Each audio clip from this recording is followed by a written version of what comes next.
২০০৯ সালের ২৫ এবং ২৬ ফেব্রুয়ারি বাঙালি জাতির ইতিহাসে আরও একটি রক্তক্ষয়ী দিন ছিল। দেশপ্রেমিক সেনাবাহিনীর ঊর্ধ্বতন বেশ কয়েকজন বাঘা বাঘা যারা আর্মি অফিসার ছিলেন তাদেরকে নৃশংসভাবে হত্যা করা হয়েছিল। আর এই ঘটনাটা ঘটেছিল বাংলাদেশ আওয়ামী লীগ সরকার তৎকালীন সময়ে যে সরকার গঠন করেছিল সেই সরকার গঠনের মাত্র ২ মাসের মাথায়। এর আগে ২০০৯ সালের ৬ জানুয়ারি আওয়ামী লীগ তাদের মন্ত্রিসভা গঠন করেছিল। সেই মন্ত্রিসভায় একটা নতুন মুখ আমরা দেখতে পেয়েছিলাম, বাংলাদেশের প্রথম প্রধানমন্ত্রী তাজউদ্দিন আহমেদের ছেলে সোহেল তাজ। ক্ষমতায় আসার মাত্র ২ মাসের মাথায় এই ঘটনার পরেই অনেকটা রাজনীতিতে বিমুখ হয়ে পড়েছিলেন সোহেল তাজ। আর এর জের ধরে আমরা দেখলাম যে এই ২০০৯ সালেরই ৩১শে মে মন্ত্রিসভা থেকে তিনি ব্যক্তিগত কারণে পদত্যাগ করেছিলেন। ভাবা যায় যে এত সুযোগ সুবিধা সকল কিছু থাকা সত্ত্বেও পদত্যাগ করেছিলেন। পদত্যাগ করতে চেয়েছিলেন এমপি পদ থেকেও, কিন্তু এক অদৃশ্য কারণে তার পদত্যাগপত্র গ্রহণ করেনি তৎকালীন সময়। এরপর সম্ভবত ২০১২ সালের ২৩শে এপ্রিল তার এই পদত্যাগপত্র গৃহীত হয়। এরপর চলে গিয়েছিলেন মার্কিন যুক্তরাষ্ট্রে। দীর্ঘদিন পর বাংলাদেশে ফিরেছেন, দিয়েছেন তার জিম ব্যবসা সহ আরও বেশ কিছু অ্যাক্টিভিটিস। আর এই ছাত্র আন্দোলনে সোহেল তাজের ভূমিকাও ছিল বরাবরই প্রশংসার, কিন্তু দিন শেষে ফেঁসে যাচ্ছে সোহেল তাজ।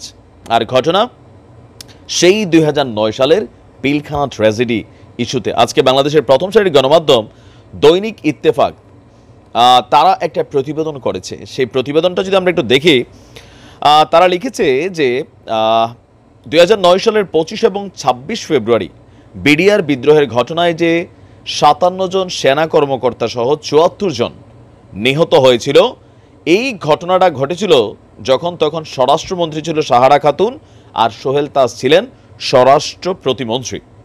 অভিযোগ রয়েছে পিলখানা ট্র্যাজেডির ঘটনায় যে পরিকল্পনা ছিল সেই পরিকল্পনায় যুক্ত ছিলেন স্বরাষ্ট্র প্রতিমন্ত্রী সোহেল তাজ। বাট বিষয়টা ব্যক্তিগতভাবে আমার কাছে কেমন জানি আসলে মনে হয় যে সোহেল তাজরে আমরা যতটুকু চিনি বা সোশ্যাল মিডিয়াতে দেখি, তারপরে তার যে পদত্যাগ ছিল, তো সকল কিছু মিলিয়ে তিনি কি আসলে কতটুকু জড়িত ছিলেন, যদি এটা আইনের বিষয়, বাট কেমন জানি মনে হচ্ছে। বাট গণমাধ্যম বলছে যদিও তার পক্ষ থেকে তিনি দাবি করেছিলেন যে ঘটনার সময় তিনি দেশের বাইরে ছিলেন, তার মানে তিনি ওই সময় যুক্তরাষ্ট্রে ছিলেন। কিন্তু অভিযোগ রয়েছে পিলখানা ষড়যন্ত্রের পরিকল্পনায় অন্তর্ভুক্ত যেসব ক্যারেক্টারগুলো ছিল তাদের মধ্যে তিনিও ছিলেন। বিদ্রোহের নতুন করে তদন্ত এবং জড়িতদের বিচার দাবি করেছেন ওই ঘটনায় চাকরিচ্যুত এবং কারাভোগ করা তৎকালীন বিডিআর জওয়ানরা। বিভিন্ন তথ্যসূত্র বলছে ওই সময় কয়েক হাজার বিডিআর জওয়ানকে অন্যায়ভাবে এই ঘটনায় ফাঁসিয়ে দেওয়া হয়েছিল। আর পলিটিক্যাল যারা ক্যারেক্টার আছেন তারা সেই ঘটনাটা থেকে বের হয়ে গিয়েছিল। কিন্তু একটা জিনিস ভুলে গিয়েছিল যে বিচার, বরাবরই আওয়ামী লীগ সরকার বলছিল যে বিচার বিভাগ স্বাধীন, তবে এতদিন স্বাধীন না থাকলেও এখন কিন্তু স্বাধীন।